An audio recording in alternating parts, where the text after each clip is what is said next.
Hey guys, Rachele here with Amethyst Ascension. And I was not going to do this, or I wasn't sure if I was going to do this tag, because this one's a little bit harder for me because I'm really new to witchcraft. I mean, I have been, for the most part, just reading about witchcraft for about 7 years, okay? But actually practicing, other than my own thoughts and my beliefs, which are a huge part of it, and the intentions that I put in stuff, and crystals, I haven't really been doing like spell work and stuff for very long, other than. So anyways, I'm just going to get into it. I'm going to answer these the best that I can with the kind of experience that I have. But I know that there's many more seasoned witches that maybe haven't seen this tag yet. So I hope that you join in. And this is, I believe, the first tag that Courtney over at Erie Covenant has even started. And it's called OpenUpWitchTag. These are really great but challenging questions. So the first question is the biggest witchcraft success and or failure, or success and failure. So I would have to say that would be manifesting this house. I had created years ago, long before I even thought about witchcraft, okay? More just about after watching The Secret and doing positive affirmations and positive visualizations and stuff like that. And I actually made a dream board. And I put on there many of the things that we were looking for in a house, as well as a house that had an in-ground pool. Well, a couple of years ago, and it'll be 2 years in December. Well, no, it was 2 years this year that we actually purchased it. We just didn't move in until December. So that was the biggest thing that I did, and I do consider that witchcraft, or a kind of like witchcraft, which was the manifestation of the house that I wanted through a dream board. The biggest failure, like I said, I don't have a whole bunch under my tool belt, okay, or under my belt experience-wise, but the first spell I ever did, it was like, I was going to bingo with my mom. So I thought, you know what? Because my mom is always really friggin' lucky when she goes. And it's probably because she always knew that she was really lucky. So that she was carrying that energy with her, right? You draw to you what you put out. And I was like always very unlucky. I mean, unlucky. So I had that in my mind frame. So I thought I would be really cute and do my first spell. And this was like probably 6.5 years ago. I had only been reading about witchcraft for a little bit. I had read To Ride a Silver Broom. What is it? Where is it?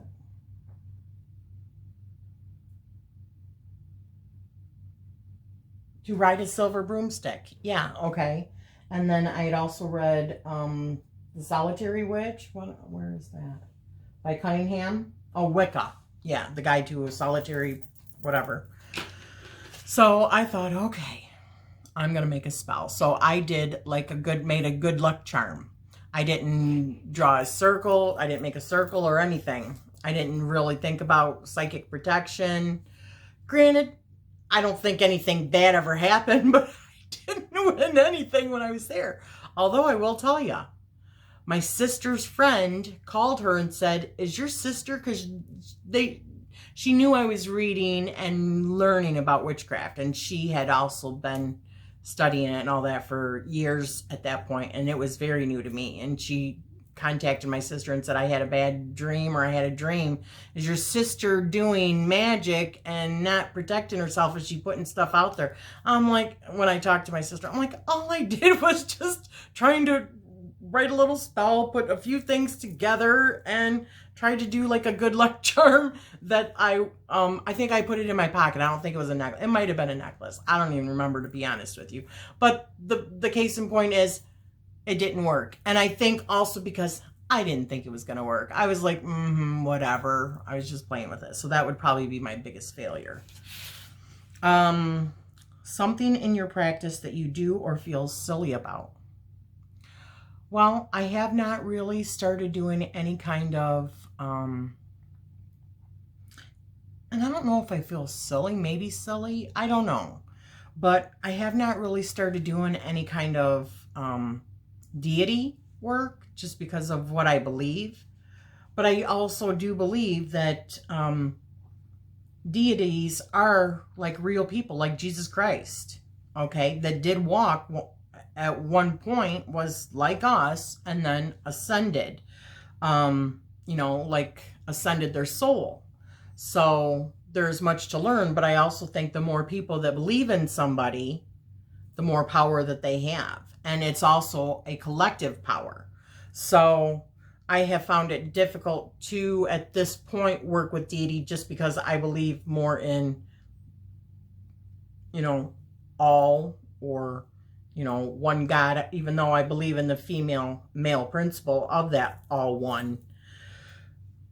Doing any kind of deity work that kind of separates that into different things, I don't know if I feel it's silly for my own path.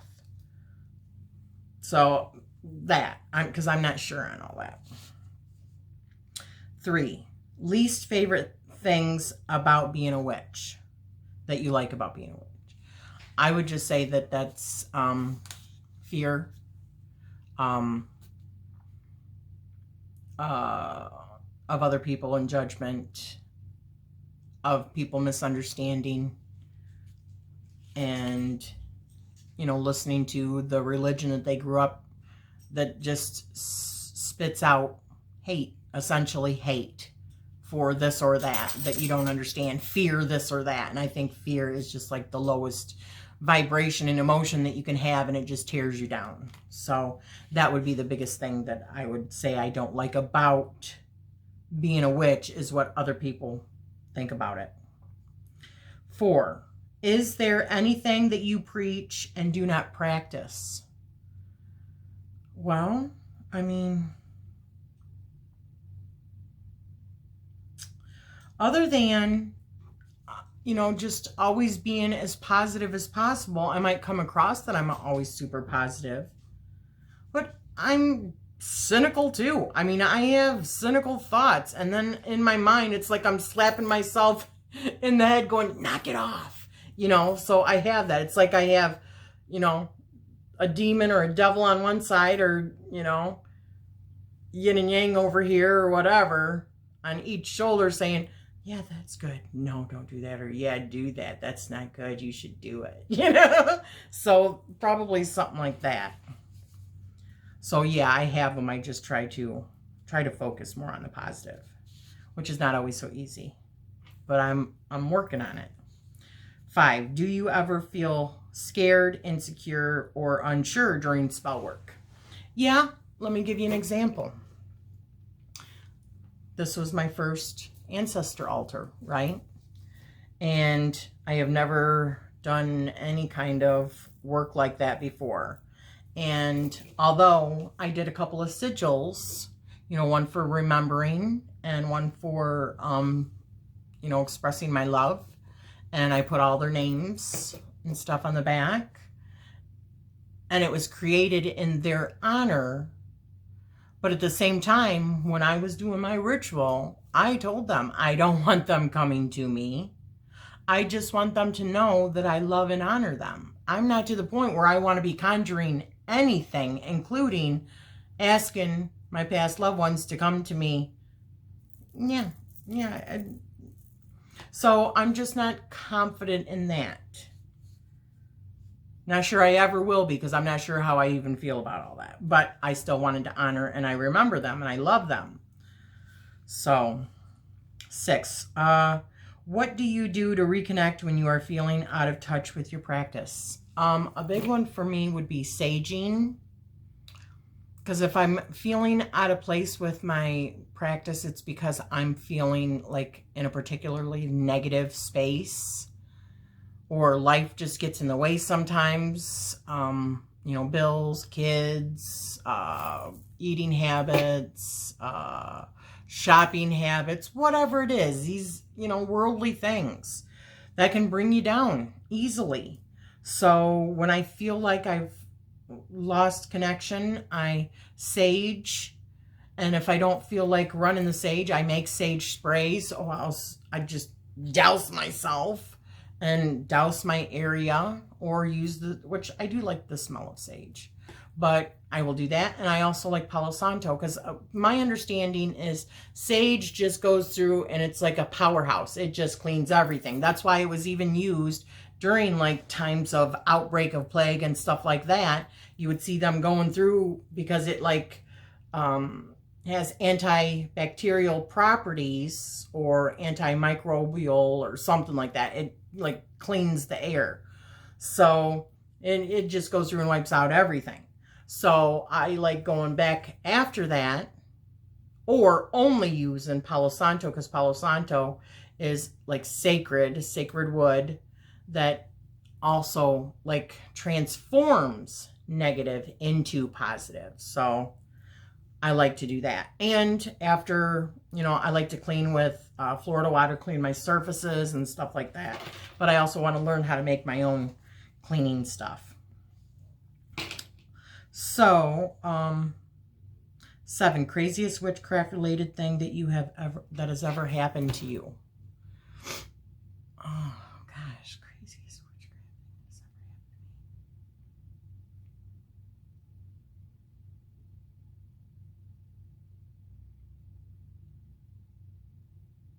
happened to me. Oh, yes. This was from when I was a kid. My sister and I, when we were little, we had seen a shooting star. We were in our bedroom, we were looking out the window, and we had seen a shooting star, and my sister and I wished that we were going to Cedar Point. Cedar Point is like Great America. It's like a theme park with roller coasters and all that, right? I swear to you, that same night, my mom came into the bedroom after that and said, we are going to Cedar Point. They had, and I think it was for like the next weekend or something, because we had gone a few times when we were kids. But that's what we wanted. We wished upon it, and it came true like that night. You know what? Well, I'm not going to do it on this video, but I hope I remember, because there is something I want to say about that.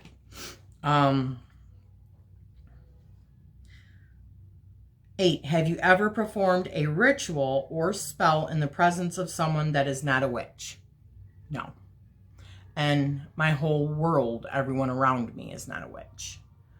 But as far as, like I said, I'm really new to doing any kind of spell work or anything like that, other than when I'm, you know, saging and stuff like that. But an actual ritual or spell, no, I've always done that by myself. 9, do you believe in predestination or fate? Okay, this is what I believe. I believe that we, before we incarnate into whatever lifetime we're in, let's say this one, that we chart out like all of the major things in our life that we want to learn. Certain people that are going to come into our life at a certain time for a certain lesson, or maybe certain predispositions that we would have toward certain things that would help us in our learning. However, I also think that we choose so much of what happens. There's one of these, a quote that I absolutely love, and I can't remember where I heard it, but it goes like this: the choices that we make, not the chances we take, determine our destiny. I believe everything comes down to choice, other than things being put in place. So that's where I feel on that. 10, biggest witchy or pagan pet peeve.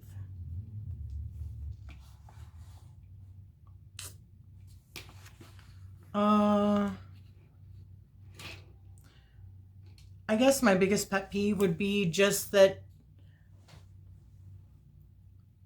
for someone to think because they have been in, you know, witchcraft for 30 or 50, or because they're hereditary, you know, their grandma was or their mom was, and it was something that was passed down to them, that they would have a higher authority or knowledge about everyone else's path.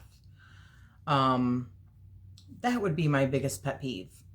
just because, you know, somebody said it, and I can't remember who said it because I watch so many videos, but they think that everyone is a witch. And I kind of think that, you know, just because you might not have followed nature or followed the cycle of the year or the wheel of the year, or I really don't think that means that you haven't been spiritual in your own right. My whole life has been a spiritual journey. I mean, church and church camp, and I remember so many conversations as I was growing up, always stemming around spirituality and theology and archaeology and, you know, mythology, just being so interested in all of that. It wasn't until later years that I started doing spell work, but that doesn't mean I haven't always been a witch. I didn't know about or was afraid to go in that area. But my thoughts and intentions are still witchy, and I think most people's are, honestly. Not to mention, we all have the power within us to do great things or bad things, right? So I think that means everybody is a witch, in my thinking. So I don't think anybody holds a hierarchy. Maybe more experience, I'll give you that, but experience in what they do, not experience in what is right for you. So that would be my biggest pet peeve. But like I said, this is called OpenUpWitchTag, and it's by Courtney of Erie Covenant. I will put a link down below to her video and her channel, and I hope other people do this tag as well. Yeah, I think it's a great tag for the witchy community. I'm sending you guys all love and light. Thank you.